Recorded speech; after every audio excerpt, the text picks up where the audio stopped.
It is time for us to see that within our current challenges, within our lost jobs and foreclosed homes, our concerns about energy security and climate change and health care lie expansive economic opportunities. We need to confront our challenges with focus, courage, and all of the scientific and technological ingenuity we can muster. We need to rebuild our innovation ecosystem. Complexity theorist W. Brian Arthur has compared the evolution of technology rather beautifully to a coral reef that builds upon itself. The work of brilliant individuals adds substance to that reef. But we all live within its shelter, and each of us, in our own way, must contribute to it if it is to be as rich and diverse and fruitful as we know it can be. Thank you very much.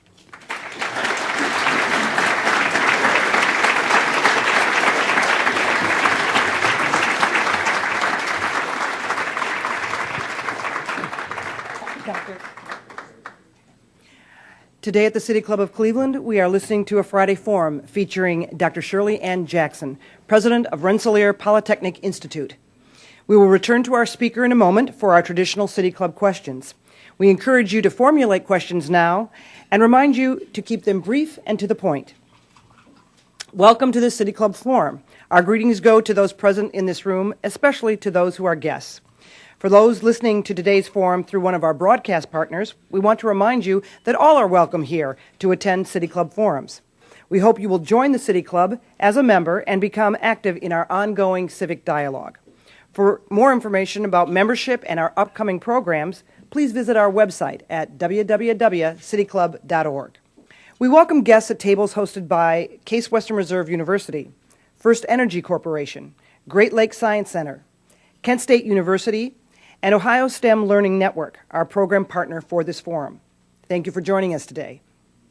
Today is the Mandel Forum on Higher Education in America, made possible by a generous gift from the Mandel Foundation. With us today are Mort Mandel and Henry Goodman of the Mandel Foundation. Will you both please stand and be recognized?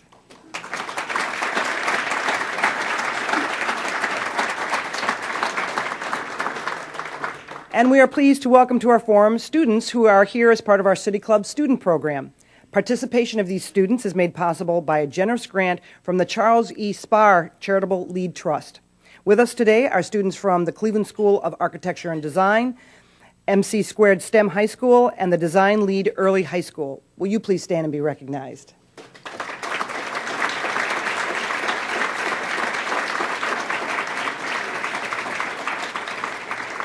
Now we would like to return to our speaker for our traditional City Club question and answer period. We welcome questions from everyone, including guests and students. Holding the microphones today are City Club Director of Development, Jessica Allen, and Special Programs Coordinator, Lauren Sable. First question, please. Doctor? Good afternoon, Dr. Jackson. My first question is regards to, you're talking about this quiet crisis amongst a looming gap between science and technology and engineering workforce. But my question is primarily in the area of secondary education. I have read in the past that, I think it was in the state of Georgia, that there were numerous teachers who were in science, such as physics, where have you had retired, that because there was not enough teachers to fill those jobs, they asked those teachers to come back into the workforce.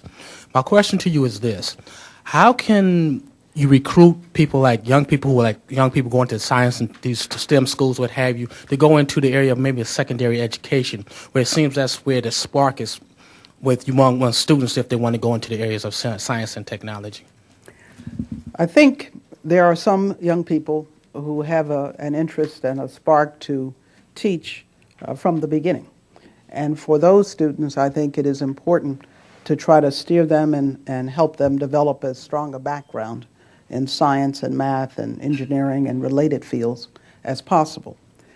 There are others who get degrees, first and advanced degrees, in STEM fields, and some of them even work for a while in those fields. I think there we have to look at pathways for that make it easier for those students to go into those fields. And I know about the Woodrow Wilson Teaching Fellowship Program, and I think that is one excellent way to motivate, support, and encourage young people who have an interest, particularly those who would go into urban and rural districts. I think that's just the right thing to do. At the same time, there are those who will be interested in working and teaching in these areas, in secondary schools, maybe even in primary schools. And I'm one who is a proponent of an accelerated certification pathway for those folks that could be combined with summer programs in terms of pedagogical technique and so on. But we've got to get over this hump of moving people along into certification, because one is competing essentially from a career track perspective with other things these folks could do. And if they have the interest, we don't want them to be discouraged. Thank you so much, Shirley, for those wonderfully insightful and very relevant comments. And my question, too, is about K-12 education. One of the real tragedies across America today is the really unacceptable remediation rate, which is occurring in the freshman year of college, because we don't have an easy transition path between the high school and the college. And there are efforts going on, I know, in our own state and our community to try to mitigate this. But I wonder if there are any special programs at Rensselaer where you're reaching back into the K-12 system, both in encouraging STEM type education and early college, perhaps. Anything that you might share with us? Do you have a week? I'll tell you about a couple of things Rensselaer does. We do things where we try to inspire young people and give them early exposure. We do things where we actually try to intervene in the schools in appropriate ways, as well as strengthen the capability of teachers. So let me talk along those three lines. We actually sponsor, and I'm sure you all have people who do that here, as a university, FIRST teams. I'm not, if you're familiar with Dean Kamen's program, these are robotics teams, and we sponsor them at the middle school and actually the high school levels. And so we sponsor 3 different school districts, 2 that would fall in under the rubric of being poorer school districts, and 1 a suburban school district, because we want to develop all talent. And we work with the young people beginning in middle school and going all the way through the high school.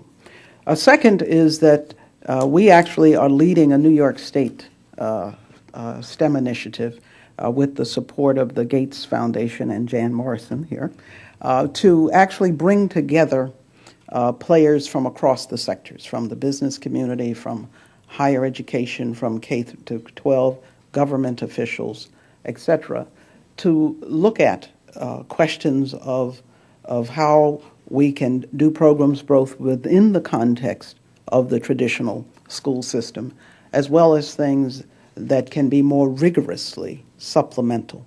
And we're focusing on what we call accelerated remediation, where we don't accept that because a student is behind at a given point in time that we're not able to help them make up for lost ground.